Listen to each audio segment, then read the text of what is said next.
Howdy, howdy. It's Wednesday, August 3rd. Can you believe it's August already? I know we already talked about this on Monday. It's crazy that this year is going by so fast. But as fast as it's going, there's still a whole lot more news to talk about. Today, we're going to be talking about our buyers back in the market. We're talking about Opendoor and what those dastardly people are doing, and all sorts of other things. We'll talk about that. So, without further ado, let's get going. All right, I'm gonna make this big so you can see it. Make it even bigger so you can actually see more of it, because once we get into this, there'll be some other things. Our buyers back in the market. It almost looks like there is, right?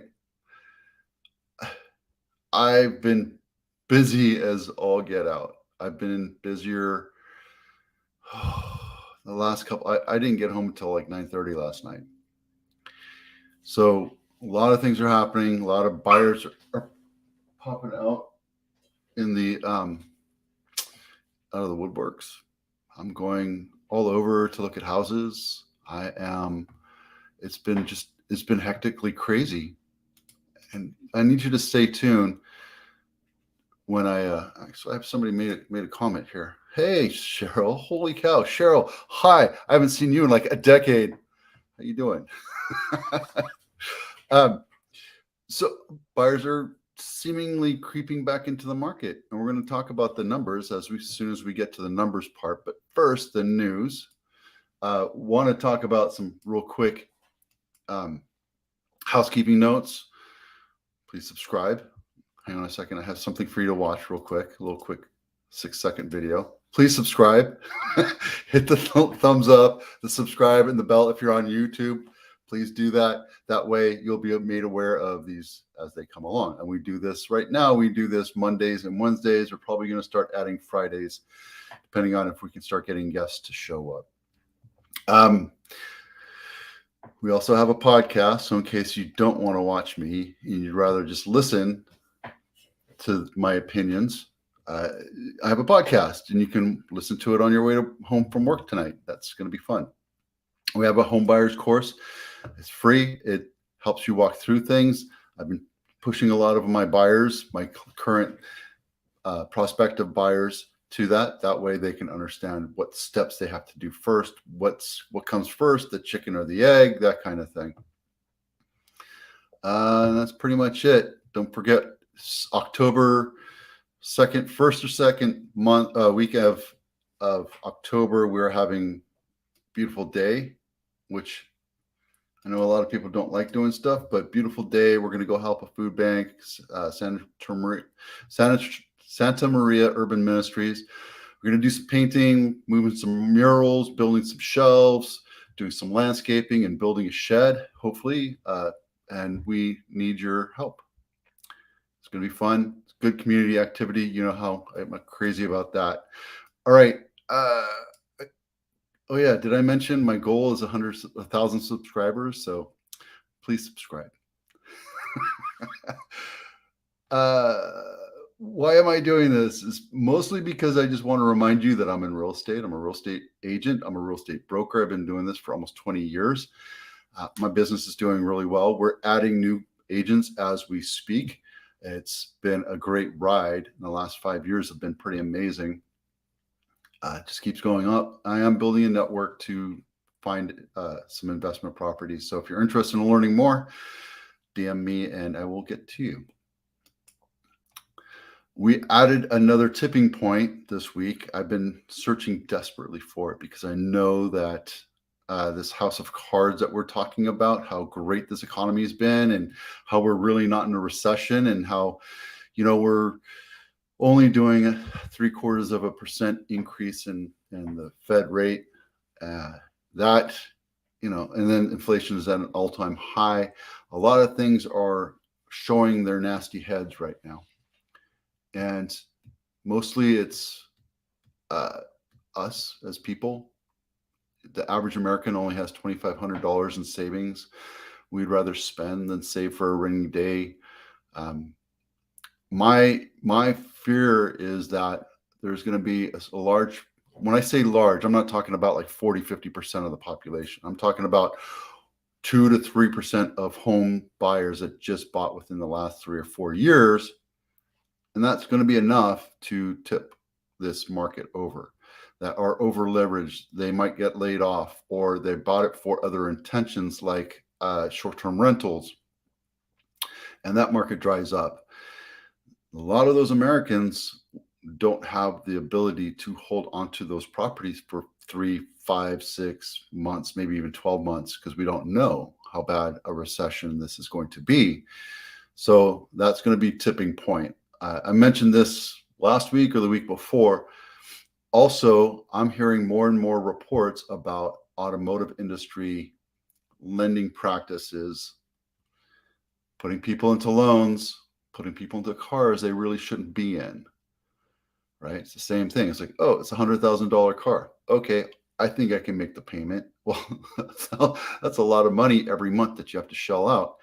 And that number of defaulted loans is growing. So that's tipping point number 2. Now you understand it's more than 16% now. So I haven't really found the information. That's why I'm not presenting it to you right now. But I want you to know that that's going to be one of the things that collapse if this recession gets any worse. Credit cards, we're all living off of credit cards, pay them off, start saving. That's going to be another thing. And then energy.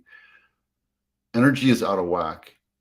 Out of whack. PG&E is overcharging their people. They're not doing the right things. They're burning down towns, cities. They're out of whack. And the fact that we're being prevented, I know there's some people that don't care for the whole nuclear thing, but we're being prevented from getting cheap, clean energy versus going to coal and gas, which is now becoming more and more scarce. And we're selling our reserves to Europe because Germany is now in an energy crisis. We're going to talk a little bit more about global in a bit, or if we don't get to it, we'll talk about it Monday. So you're welcome to come back on Monday. Energy. It's funny. It's like I keep thinking back to Mad Max, the movie back in the 70s when your buddy Mel Gibson did that whole thing. That whole Third World War was about energy, right? Ukraine, what's going on in Russia. Russia's pretty much starving out everything in Europe with energy. Energy is it's going to be the next tipping point for a world war, I think, if we get that bad. Video of the week, something light and airy and fun and enjoyable. If you go to open houses or you're viewing a house with an agent, watch this video to learn the 8 things you shouldn't say when viewing a house. They have recorders, they have video cameras, then we don't have to tell you that they're on. I do. If I know that they're being recorded, I'll put that into the statements, into the agent remarks so that you're aware. But not every agent does that. So make sure you watch that.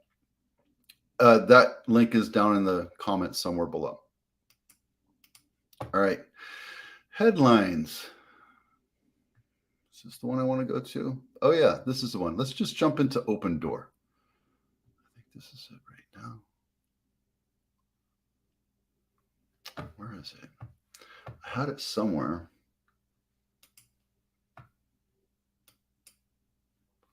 No. I had it right straight from the FTC too. So let me see if I can get back to it real quick. This isn't it. This is a video. Oh, it's right here. I did have it. See? Look, FTC takes actions to stop online home buying firm Opendoor. Opendoor is an iBuyer platform, and their claim to fame is sell your house to us, we'll give you market value, and you don't have to pay commission. Well, we're going to go a little bit deeper into this, and it's pretty scary about how they do this. So when you put your house on the market, you understand that, yes, you're going to pay a commission, right? You're going to pay the agent commission, and the agent pays the buyer's agent half the commission or something like that. And yes, it's expensive, but there's a reason why we have justified that. Some people don't want to spend that kind of money selling a house. And I understand because it's a lot of money, but when you have protections that are delivered through using an agent, there's a reason why. The fact is, once you go through the entire process, it's been said that Opendoor and other iBuyer platforms, Zillow was one of them, they gave that up. I think it was $400 million that they sold off to a venture capitalist company. They have other fees. They don't call them commissions, but they're fees, and they're upwards of 7 to 10%. And then on top of that, once they actually do an inspection on your property, they go, oh, this all needs to be fixed. This needs to be fixed. So they lower the price. I don't know what the percentage is. I don't know if it's just a couple thousand or a bunch of 10,000s or even $100,000. They go in, but they're going to buy a house and make it whole on your expense. And when you're versus when you put your house on the market, yes, you got to pay the commission, which sucks. I understand that. I feel for you. However, when you have it on market, you might think that your house is worth $100,000 because Zillow might say it's $100,000. But in an upward market, you could get 120,000, 130,000, 140,000 because you go into the bidding thing. You're selling to one seller when you go to Opendoor. When you put it on market, your house is viewed by tens of thousands of people on the MLS, on Zillow, on Redfin, on all these Compass websites, all this other stuff. You're getting exposure to market your house, and you will get multiple bids. Now that's slowed down a bit, so technically it's smart for them to start buying houses or iBuyer platforms to do that, but they're not doing that. They're not buying houses right now. As a matter of fact, they're trying to sell houses. Where is it? Let me see real quick. Oh, right here. I happen upon the fact that there is a property owner called Opendoor Property Trust 1. And they have 106 houses just in the area that I can look at, right? So I did a search, found out how many houses are out there, and then I tediously, this took me like 3 or 4 hours to look through it. And then I just went through it yesterday. They're out of the 106 homes that they have, they're actively trying to sell 53, 54 of them. One just popped down and just sold. The rest are on hold, but I'm sure that they're going to be putting them on the chopping block. The beauty of this program is I get to show you what they bought it for and what they sold it for. So let's just take this one random, call it the first one, house, Oak Vista, actively for sale for $2,015,000. Well, wouldn't you know, they bought it for $2,155,000. That means that they're losing $140,000 just on that house. Why? Because the market's contracting. It's been on market for a while, and they're like, okay, can't sell for $2.155 million, so let's drop it down, and let's drop it down, and let's drop it down. Here's the problem. There's this one sold. So that's one of the 3 that sold. There's 53 homes that are flooding our local market right now, and they're hurting home sellers right now because they're panic selling, and they don't care. They know that they got to get rid of all this inventory so that they can appease their stockholders, stakeholders, and C-level people, right? All these other homes right here are probably going to get on the chopping block sooner than later. So far, and this isn't 100% accurate, right? This is me typing it in, copying, pasting. This is me doing it. So don't expect it to be exact. But even if there's a rounding error of 5%, that's a lot of money that they're losing for their stockholders. So, Mr. Wu, you are doing something tragically horrible for the entire real estate industry, for home owners, for home sellers, for home buyers. And you're misrepresenting what your company truly does, which is offset market conditions so you can buy it at a lower value by promising other things Shame on you. Shame on you. $62 million, I don't think is enough, but that's probably the valuation of the company. If you're a stockholder, I would sell that stock right now. But again, this is all hearsay. What do I know? I'm not an expert. I just look at things and see how things are popping up. So good for the FTC to take steps to stop this. I understand they own like 32,000 homes. I don't know if it's here somewhere. Just imagine you figure out the average cost of loss over all the homes that they own right now. Let's just call it 25,000 times 32,000. That's a lot of money that they're going to be losing. So shame on them, right? Remember that House of Cards slide I talked about? Layoffs are coming.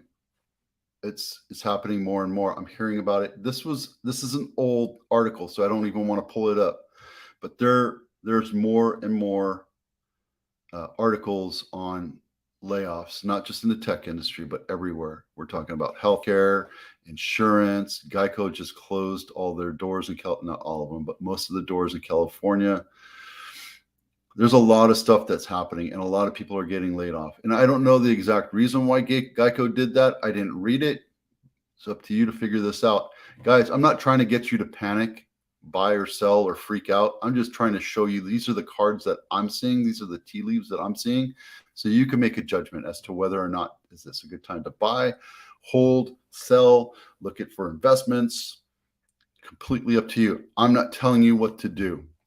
Funny thing is, when I started doing this, my business started chunking up because now I'm busier than ever.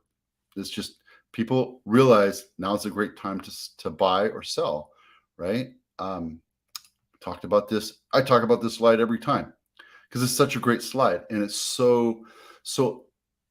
such a great illustration of why people are buying now.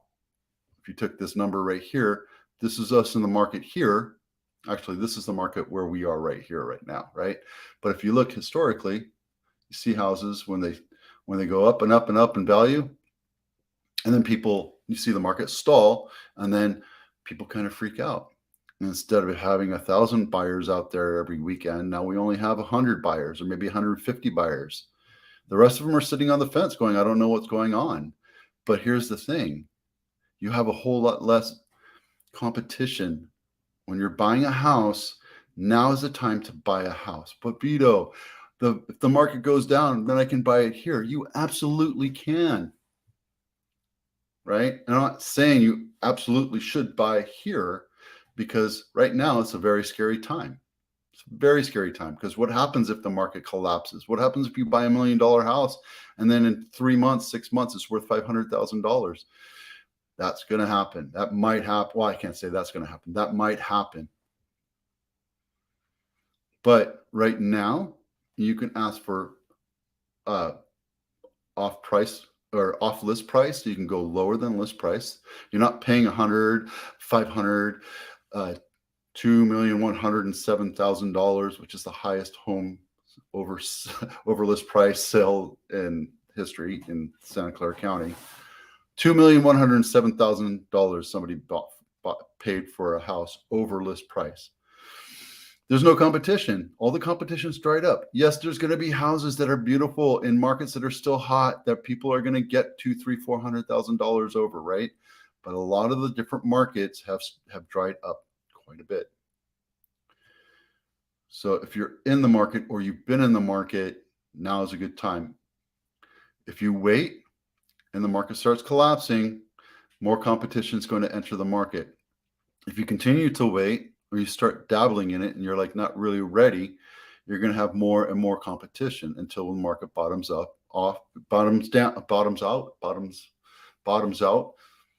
and then starts increasing again.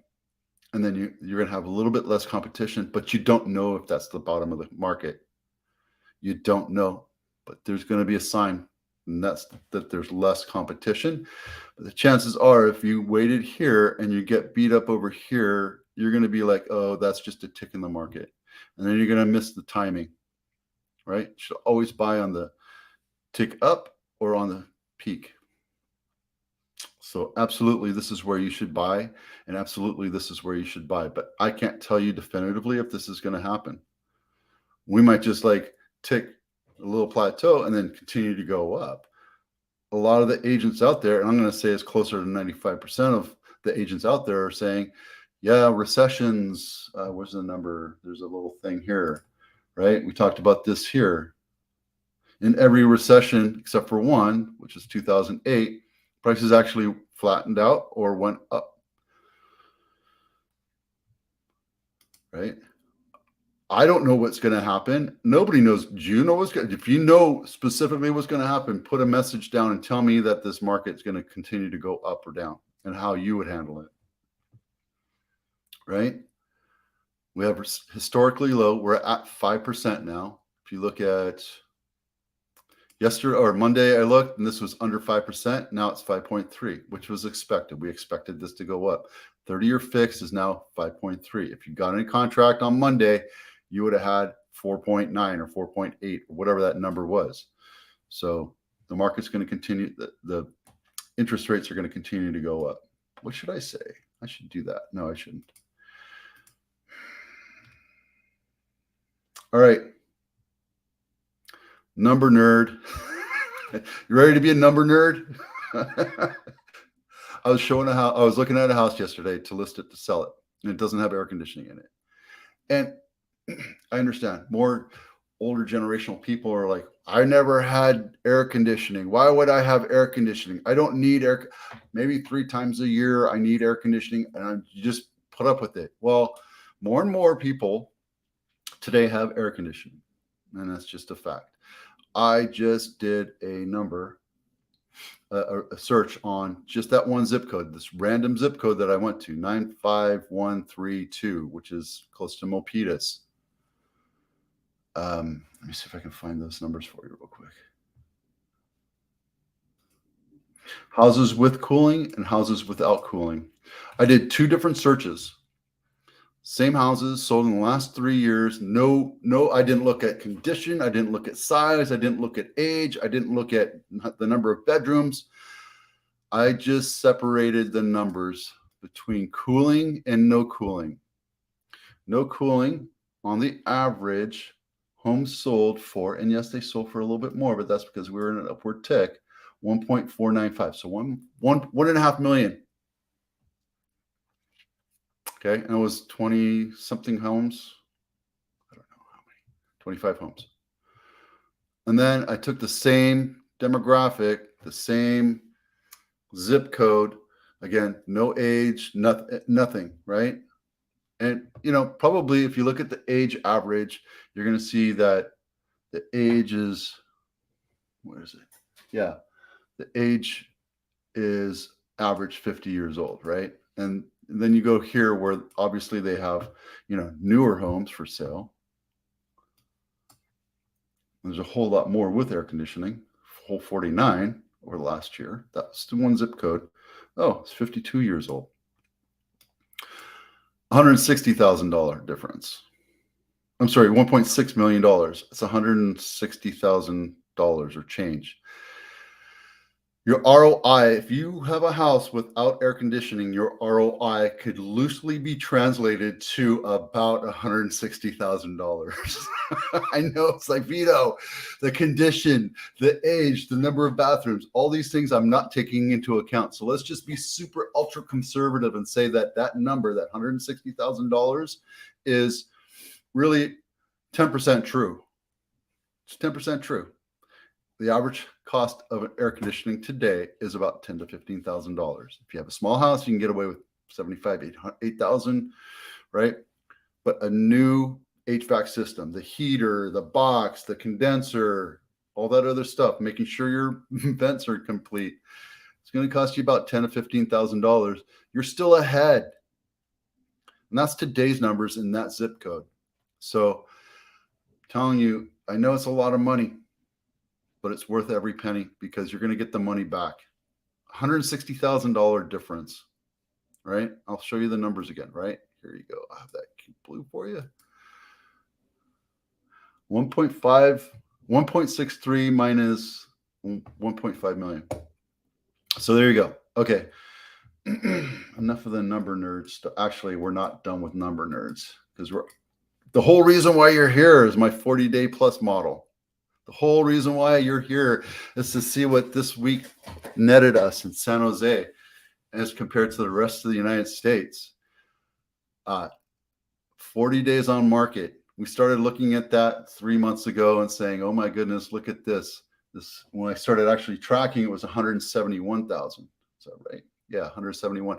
When I first noticed this, it was like 25, 30, 40 homes on market over 40 days. And this is just San Jose. So all the numbers here are property type residential. They're not PUDs, townhouses, condos, mobile homes, just single family homes. I had to have a baseline to work on, right? Anything under $2 million really should be $3 million, but that's the number I set. $3 million plus is considered luxury, and that's not really part of this equation because people that can afford a $10 million house, they just write a check, right? For us, you have to mortgage it and etc. And anything under, it's really 2.5, 2.6, but I'm just using that as a baseline so you can understand. And then I go to other cities. So we have the same thing, single family, 3+ bedroom, not the 2-1 shabby shack. I did all the South Bay area counties and anything over 40-day plus. We have 435 houses on market over 40 days. And then my lovely wife said, hey, really the number you should be looking at is 90 days, which is true, right? But I just use 40 days as a baseline because 3 months ago, houses were lasting hours. They were on market. There were so many offers on any individual house. They lasted hours. So I was kind of tracking outliers. And that number is continuing to glide up 90 days. And, that's where you're going to get really great deals. They're not going to be the best looking houses and the best areas. But at the same time, it's a house and you can command a whole lot more if you're looking at buying a house. There's going to be buyers out there or sellers that are out there that are like, nope, I have no desire to change the price. This is what my house is worth. This is what my house was worth in October of 2022 or 21. Well, that was ancient history. Now, when we're looking at comps, we're looking at the last 30 days and we're backtracking, trying to figure out how much the market has contracted, which technically it has. And if you look at specific areas, you're going to see the bigger the sample set, the more average you're going to see. So these numbers are kind of like a grain of salt in a baseline for you, right? Right now, actively, we have 688 houses for sale. Same vital statistics. Single family homes, right? It's not including PUDs, condos, etc. Active homes per square mile is 3.9, so that number is going up. Active homes per 1,000 people is 0.68 houses per 1,000 people. So there's still competition for those that are in the market. The list price sales price ratio has gone down kind of considerably. I don't know why that says 10,900, but it was really 109%, which is about the average. 3 months ago, 115% was, we're getting close to 115% on average. On average, it was 115%. I was doing like 120, 125, depending on the house. That number slammed down. It's because we're not seeing those high, there's not a lot of competition. We're not seeing the list price, the $100,000, $500,000 over asking price anymore. So we are, but not to the same degree. So just almost 1% over list price is what we're saying. The high this week closed, these are closings right here, was 115%. And the low was 79% or almost 80% of list price. So we're seeing a lot of those. Average sales price is 1.584. Again, that one is out of the norm, right? We saw the last time it was up that high was June 22nd. And then all of a sudden we started seeing the numbers go down. and now it popped back up to 1.58. So these you can't really say, oh, the market's back, the market's back, the market's back. Here's where I can say that the market's back, but it only happened for 1 day or 1 week because everybody was freaking out last week because the rates were going to go up, which in fact they did kind of ish. People bought, they kind of panic bought because they figured, you know what, I better get in a contract now. I can go in low. I'm going to buy what I can. And there was a majority of people. When I say majority of people, it's probably another 12 or 15, right? So it's not really even a majority. So I take that word back.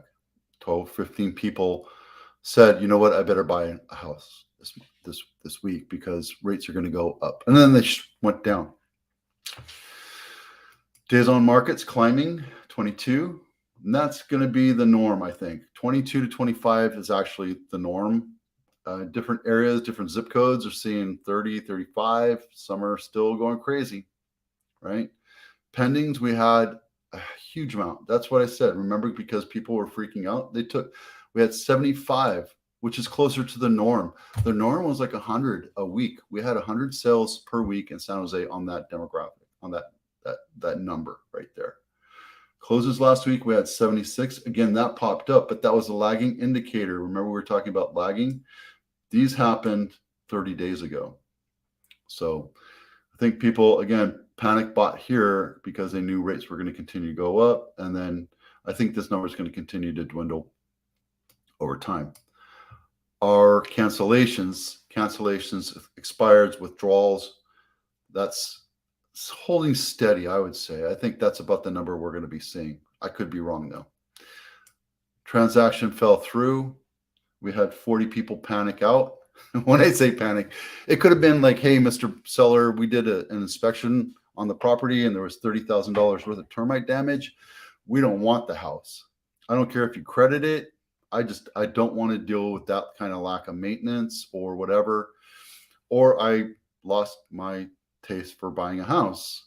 I don't want to buy a house anymore. So I'm going to give you some kind of paltry excuse to get out of the market. And that's kind of what happens here. And then list price decrease, seeing an ever growing number of listings that are decreasing in value. As a matter of fact, when you go back to the whole Opendoor thing, I went through and shored these up, and I would say 2 out of 3, 7 out of 10. There was a large percentage, right, that actually lowered the price, because this number right here was like 2.7 last week. 2.5, 2.7, I can't remember. So there's a lot of decreases happening. Those are happening after 5, 10, 15 days. We have an agreement with the seller saying, hey, look, if it doesn't sell, that means we're out of whack on price. We should lower the price. And then they lower the price. They lower the price. They lower the price until somebody buys it. Or they take it off the market. Or they take it off the market or what have you, right? 2 cities last week actually increased or decreased in inventory. That's really the only news I'm going to tell you about these. I've been tracking all these. Still crazy record high. Where's Las Vegas? 5,200. 5,200 homes for sale in Las Vegas. Where's Austin? Austin is 27. 36 homes per square mile for sale. 8 homes per sale per square mile. 2.8 homes for sale per 1,000 people in Austin. 8 homes for sale per 1,000 people. That's crazy.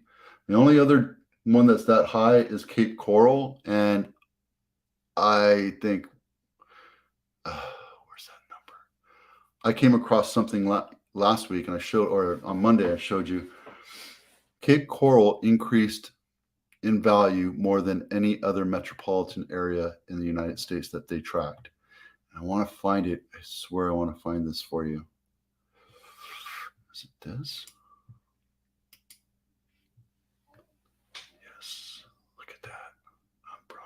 Okay, so I actually did. Let's see if I can zoom in here. So you can look at any one of these and see San Jose increased year on year 18%. Over the last 10 years, it increased 175%, 76%, right? Salt Lake City, same thing. If y'all are watching this and you want this, just text me or email me. I looked at all of these and I didn't look at every specific one of them. Like New York is 10% because everybody's leaving New York. Palm Bay is 26. Orlando, 25%. Miami, 25%. You ready? Cape Coral, 40%. Cape Coral increased 40% over last year. That means $1 million home is now $1.4 million. You know, I mean, they have them there, but they're not. I mean, that's crazy, right? Over the last 10 years, it increased 172%, meaning, I guess, loosely, you can say that it increased more in the last year than it has in the last 9 previous to that. There's 0.7 month supply. I don't think that number is right because right here, when you look at this, right here, and there's 32, holy cow, 3,200 homes for sale. I really should be tracking decreases here. There's 16 houses for sale per 1,000 people. That's more than anywhere else.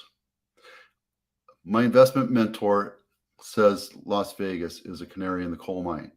There's other investment people, gurus or whatever. I don't think Mike is a guru. I think he's just telling you straight. They're saying that Austin is a canary in the coal mine, which is why I was looking at these two numbers, right? I think Cape Coral is going to drop significantly. I think the cost per income, the cost of housing over income, and the fact that we're at 5% for a 30-year right now has made Cape Coral so unattainable for a majority of Americans that are living there that you're going to see that as one of the tipping points.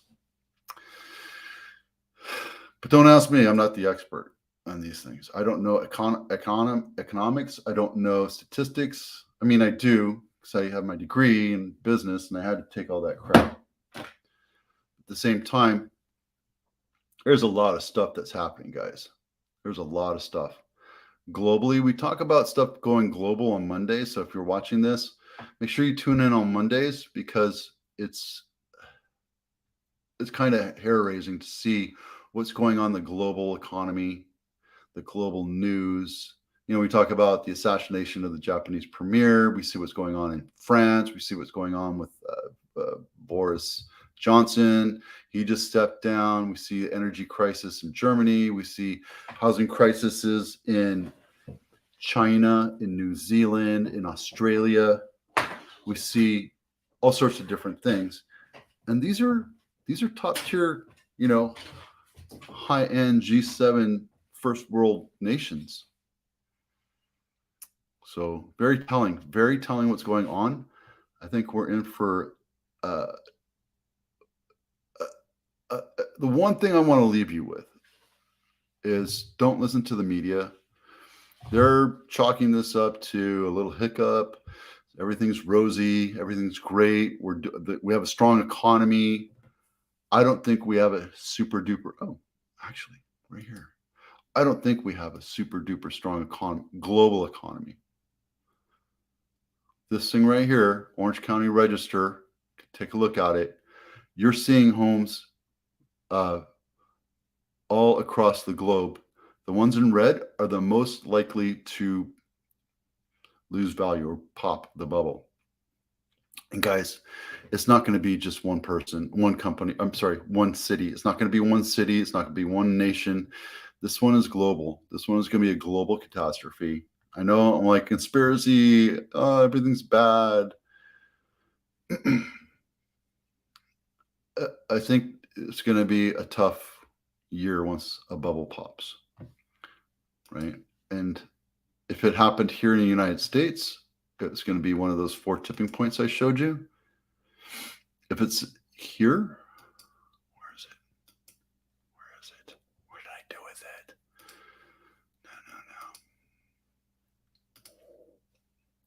I just had it somewhere. Where's that global, that map thing? The global map. Oh, there it is. If it's something here, it could be China going into civil war. We go to civil war, or we go to war with China because of Taiwan. It could be Germany sucks us into World War II, or World War III. We don't want to go into World War III, especially with Germany, knowing their history, right? I know they're more democratic now and all that stuff, but nobody wants to go to war right now. Toronto, Canada, they're having a huge crisis right now, and it's their loans that are not helping their people, their Canadian citizens. They don't have a 30-year mortgage. We're talking about going to 40-year mortgage. Most Canadians buy into the 5 and 7 arms. Theirs are a little bit different. And again, I don't know everything. You would have to talk to somebody there. I would love to find somebody that does loans in Canada so we can talk a little bit more about this. That's pretty scary. You have Paris, Amsterdam. Look at Europe is just like boiling right now. And Australia and New Zealand, they're all going to be popping points. That's global, right? This is just housing. We're not talking about their economy. We're not talking about their credit system or their automotive service, the credit bureaus and their energy issues, right? I want to leave this with you guys.